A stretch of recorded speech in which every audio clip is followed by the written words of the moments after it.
تمام قسم کی حمد و ثنا اللہ وحدہ لا شریک کی ذات گرامی کے لیے، درود و سلام سید الاولین والآخرین، امام کائنات، امام المرسلین، امام المجاہدین، جناب محمد رسول اللہ صلی اللہ علیہ وسلم کی ذات گرامی کے لیے۔ حضرات، اللہ رب العزت نے قرآن پاک کے اندر اعلان فرمایا کہ اے ایمان والو، آپ بھی اور اپنے اہل خانہ کو جہنم کی آگ سے بچا لو۔ حضرات، وہ جہنم کیا ہے؟ وہ کون سی جہنم ہے جس کے متعلق اللہ رب العزت نے فرمایا کہ اپنے آپ کو اور اپنے اہل خانہ کو جہنم کی آگ سے بچا لو؟ وہ جہنم ایسی دردناک جہنم ہے کہ جس کا ایندھن جو ہے، جس کی آگ جو ہے، وہ انسان ہوں گے اور پتھر ہوں گے۔ اللہ رب العزت نے انسان کو اشرف المخلوقات بنایا اور اپنی عبادت کے لیے اللہ رب العزت نے پیدا کیا، اور اللہ رب العزت نے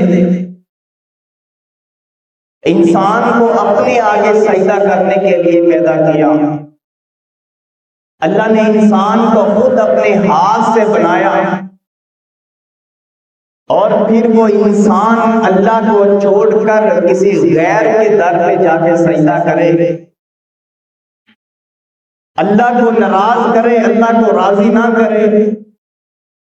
اللہ نے نماز پڑھنے کا حکم دیا، نماز نہ پڑھے، قرآن کی تلاوت نہ کرے، میرے مصطفیٰ علیہ السلام کے طریقے پر نہ چلے، تو میرے بھائیوں، اس کا پھر ٹھکانہ کیا ہوگا؟ جو میرے مصطفیٰ کے طریقے کو چھوڑ دے گا، اس کا ٹھکانہ جو ہے وہ جہنم ہوگا۔ اور اللہ رب العزت نے فرمایا،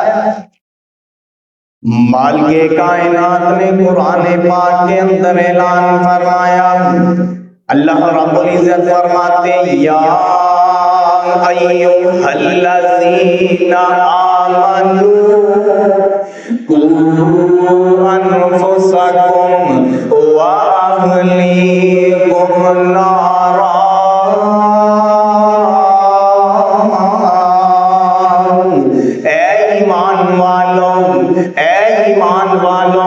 جڑے ایمان لے کر کے اللہ پہ، اللہ کے رسول کے اوپر ایمان لے کر کے آئے، اے ایمان والو، اپنے آپ کو، اپنے اہل خانہ کو، اپنے گھر والوں کو جہنم کی آگ سے بچا لو۔ میرے مصطفیٰ علیہ السلام ہر نماز کے بعد مصطفیٰ علیہ السلام 4 چیزوں سے میرے مصطفیٰ پناہ مانگا کرتے تھے۔ وہ 4 چیزیں کون سی ہیں؟ میرے مصطفیٰ علیہ السلام نے قبر سے پناہ مانگی، اللہم انی اعوذ بک من عذاب القبر، اے اللہ مجھے قبر کے عذاب سے محفوظ فرمانا۔ میرے مصطفیٰ علیہ السلام نماز کے بعد دجال کے فتنے سے پناہ مانگتے۔ میرے مصطفیٰ علیہ السلام نماز کے بعد قیامت سے پناہ مانگتے، آخرت سے پناہ مانگتے۔ میرے مصطفیٰ علیہ السلام جہنم سے پناہ مانگتے، اپنے صحابہ کو بھی پناہ مانگنے کا حکم دیا۔ میرے مصطفیٰ علیہ السلام نے فرمایا، اے میرے صحابہ، سب سے پہلی جو منزل ہے، سب سے مشکل منزل جو ہے قبر کی منزل ہے۔ جب بندے کو قبر کے اندر اتارا جائے گا، جب بندے کو قبر کے اندر داخل کیا جائے گا، بندے کو قبر میں اتار کر کے اس کے اوپر جب دڑومن مٹی ڈال دی جائے گی، جب دڑومن مٹی ڈال دی گئی، میرے بندے بتا تو صحیح نا اس وقت حشر کیا ہونا کہ جب تو نے اللہ کی نافرمانی کی ہے، اس دنیا کے اندر رہ کر کے اللہ کو ناراض کیا ہے، اس دنیا کے اندر رہ کر کے اللہ کی نافرمانی کی ہے، اللہ تمہیں نماز کے لیے دعوت دی، اللہ نے سجدے کے لیے حکم دیا، میرے مصطفیٰ علیہ السلام کی اطاعت کا حکم دیا، میرے مصطفیٰ کی اطاعت کو ٹھکرا دیا، اللہ کے آگے سجدہ کرنے کو ٹھکرا دیا، میرے مصطفیٰ علیہ السلام نے فرمایا سب سے مشکل گھاٹی جو ہے وہ قبر کی گھاٹی ہے۔ جب بندے کو قبر کے اندر اتارا جائے گا، بندے سے سوال و جواب شروع ہو جائیں گے، من ربک، ما دینک، من نبیک۔ بندے سے جب سوال کیے جائیں گے، اگر تو اس نے اللہ رب العزت کی فرما برداری کی ہوگی، میرے مصطفیٰ علیہ السلام کی فرما برداری کی ہوگی، اللہ کی اطاعت کی ہوگی، میرے مصطفیٰ کی اطاعت کی ہوگی، وہ تو بندہ جواب دیتا چلا جائے گا۔ جس بندے نے گناہ کیا ہے، اس دنیا کے اندر اللہ کو ناراض کیا ہے، اس دنیا کے اندر اللہ کی نافرمانی کی ہے، اللہ رب العزت کی بارگاہ کے اندر جب پیش کیا جائے گا، قبر کے اندر فرشتے آ جائیں گے، من ربک، ما دینک، من نبیک۔ جب دنیا کے اندر اللہ کو راضی نہیں کیا، جب دنیا کے اندر ہم نے قرآن کی تلاوت ہی نہیں کی، جب دنیا کے اندر ہم نے اللہ کے آگے سجدہ نہیں کیا، تو میرے بھائیوں اس کو جواب کوئی نہیں آنا، ہاں لا ادری، ہاں لا ادری، ہاں لا ادری، اس کے علاوہ کوئی اس کو جواب نہیں آنا۔ میرے مصطفیٰ علیہ السلام نے فرمایا جب یہ حالت ہو چکی ہوگی اس بندے کی، جب اللہ کو راضی نہیں کیا ہوگا، جب اس نے میری اطاعت نہیں کی ہوگی، میرے مصطفیٰ علیہ السلام نے فرمایا جب قبر کے اندر بھی ہار چکا ہوگا، سوالوں کے جواب بھی نہیں دے چکا ہوگا، مصطفیٰ علیہ السلام نے فرمایا اللہ رب العزت فرشتوں کو حکم دیں گے، بڑے بڑے فرشتے، خوفناک قسم کے فرشتے حاضر ہو جائیں گے، اللہ رب العزت فرمائیں گے کہ اس بندے کی قبر کے اندر جہنم کا بسترا بچھا دو، اللہ اکبر اللہ، قبر کے اندر جہنم کا بسترا بچھا دیا جائے گا، پھر فرمایا جائے گا اس کے لیے جہنم کی طرف سے ایک دروازہ بھی کھول دیجئے، جہنم کی طرف سے دروازہ بھی کھول دیا جائے گا۔ کون شخص ہے جس کے لیے جہنم کا بسترا لگایا گیا، کس کے لیے جہنم کا دروازہ کھولا گیا؟ جس نے میرے مصطفیٰ علیہ السلام کی نافرمانی کی، جس نے اللہ رب العزت کی اطاعت نہ کی، اس دنیا کے اندر اللہ رب العزت کو پہچاننا چھوڑ دیا، اسے پتہ ہی نہیں کہ میرا رب کون ہے، اسے پتہ ہی نہیں کہ میرا اللہ کون ہے، مجھے پیدا کرنے والا کون ہے، میرا نبی کون ہے، تو اللہ رب العزت نے اس کے لیے جہنم کے اندر، اللہ رب العزت نے قبر کے اندر اس کے لیے جہنم کا دروازہ کھول دیا، اللہ رب العزت نے اس کے لیے قبر کے اندر جہنم کا بسترا بچھا دیا۔ میرے بھائیوں یہ وقت ہے کہ ہم اللہ رب العزت کو راضی کریں، کوئی گناہ ہو گیا تو اللہ رب العزت سے معافی مانگے، وہ اللہ بڑا غفور الرحیم ہے۔ اللہ رب العزت فرماتے ہیں میرا بندہ مجھے پکار تو صحیح، میرے در پہ آ تو صحیح، میں تیری توبہ کو قبول کرنے والا، میں تیری دعا کو قبول کرنے والا، تو میرے در پہ آ تو صحیح نا، میرے آگے سجدہ تو کر صحیح نا، مجھے ایک مرتبہ پکار تو صحیح۔ دیکھیے نا کہ اللہ رب العزت کتنی جلدی بندے کی پکار سنتا، اللہ رب العزت کتنی جلدی بندے کی دعا کو سنتا ہے۔ چھوٹی سی مثال دیتا چلوں، ایک بندہ اگر بیمار ہو گیا، بیماری کی کیفیت کے اندر ہے، اپنی بہن کو آواز دیتا ہے میری بہن مجھے پانی کا گلاس دے دو، رات کا وقت ہے بہن سو گئی ہے، بھائی کو آواز دی بھائی سو گیا، باپ کو آواز دی باپ بھی سو گیا ہے، اپنی ماں کو آواز دی ماں جی مجھے پانی دے، ماں بھی سو چکی ہے۔ وہ بندہ اللہ رب العزت کی طرف آسمان کی طرف چہرہ اٹھاتا، اللہ رب العزت کی طرف اعلان کرتا، اللہ رب العزت کو پکارتا، یا اللہ تو بھی جاگ رہا ہے یا سو گیا ہے؟ اللہ رب العزت فرماتے جب اللہ کو پکارا یا اللہ رب العزت کا فوراً جواب آیا لبیک یا عبد اللہ، اے میرے بندے میں حاضر، میں سویا نہیں ہوں، مجھے اونگ بھی نہیں آتی، تو سونے کی بات کرتا مجھے اونگ بھی نہیں آتی۔ اللہ لا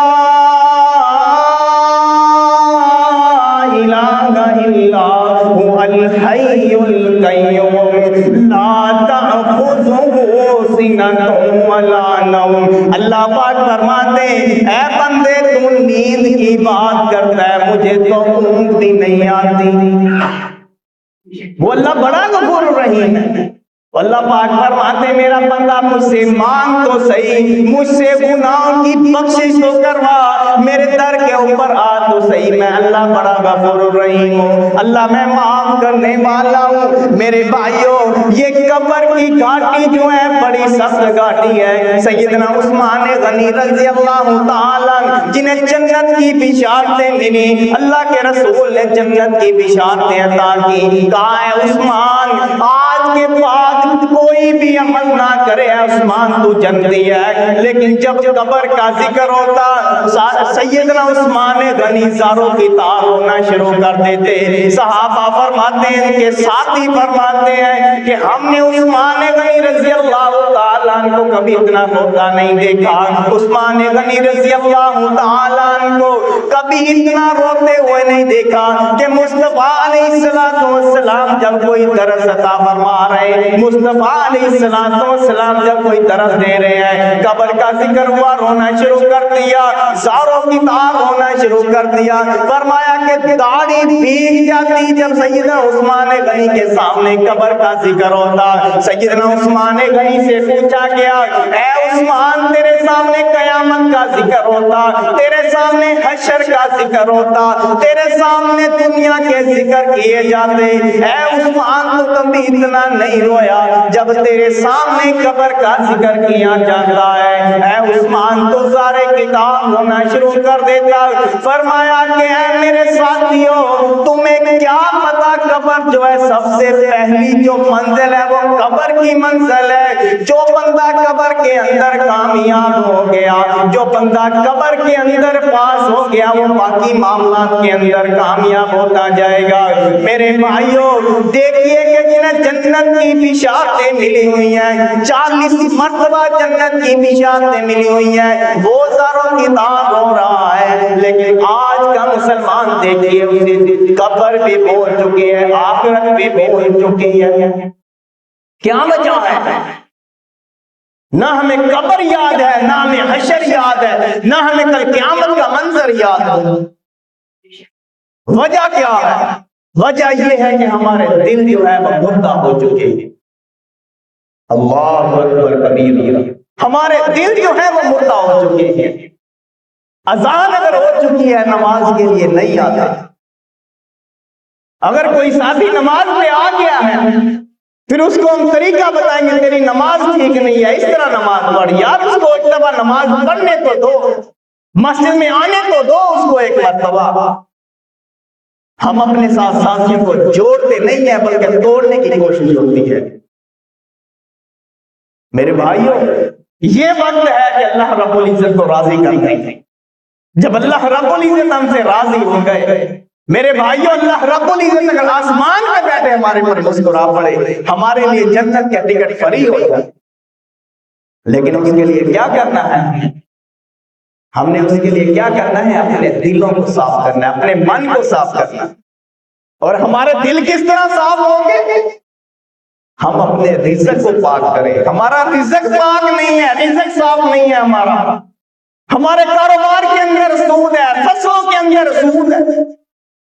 جب ہمارے کاروبار کے اندر، ہماری فصلوں کے اندر جب سود ہوگا تو میرے بھائیوں نہ تو ہماری نماز کی قبولیت ہے، نہ ہمارے روزوں کی قبولیت ہے، نہ ہماری کوئی دعا قبول ہونی ہے، پھر ہمارے گھروں کے اندر بیماریاں مسلط ہوں گی۔ تو میرے بھائیوں یہ وقت ہے ہمارے پاس، اگر یہ وقت ایک دفعہ چوٹ کر کے چلا گیا دوبارہ وقت ہمارے ہاتھ نہیں آنا۔ کتنی کوششیں کرتے رہیں یہ وقت ہمارے ہاتھ نہیں ہے۔ تو اسی لیے اللہ رب العزت سے ہر حال میں اللہ رب العزت سے معافی طلب کیا کریں، معافی مانگا کریں۔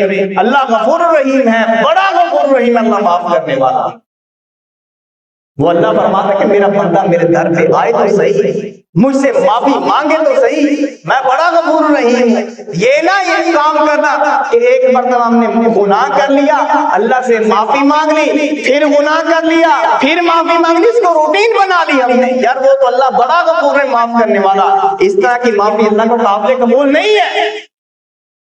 اپنے من کو صاف کیجئے۔ جب ہمارا من صاف ہو گیا، ہمارا دل صاف ہو گیا، میرے بھائیوں یہ دنیا بھی ہماری کامیاب ہے، آخرت بھی کامیاب ہے۔ ہم دنیا میں بھی کامیاب ہونا چاہتے ہیں، آخرت میں بھی کامیاب ہونا چاہتے ہیں، تو اس کے لیے کیا ہمیں کرنا ہوگا؟ اس کے لیے کرنا ہوگا کہ اللہ کی اطاعت کرنی ہوگی، میرے مصطفیٰ کی اطاعت کرنی ہوگی۔ جب اللہ کی اور مصطفیٰ کی اطاعت کریں گے، میرے مصطفیٰ کے طریقے پر چلیں گے، تو میرے بھائیوں ہماری کامیابی ہے، ورنہ کوئی کامیابی۔ اللہ رب العزت سے دعا ہے اللہ رب العزت میں صحیح معنی میں مصطفیٰ علیہ السلام کے نقش قدم پر چلنے کی توفیق عطا فرمائے۔ وآخر دعوانا الحمدللہ رب العالمین۔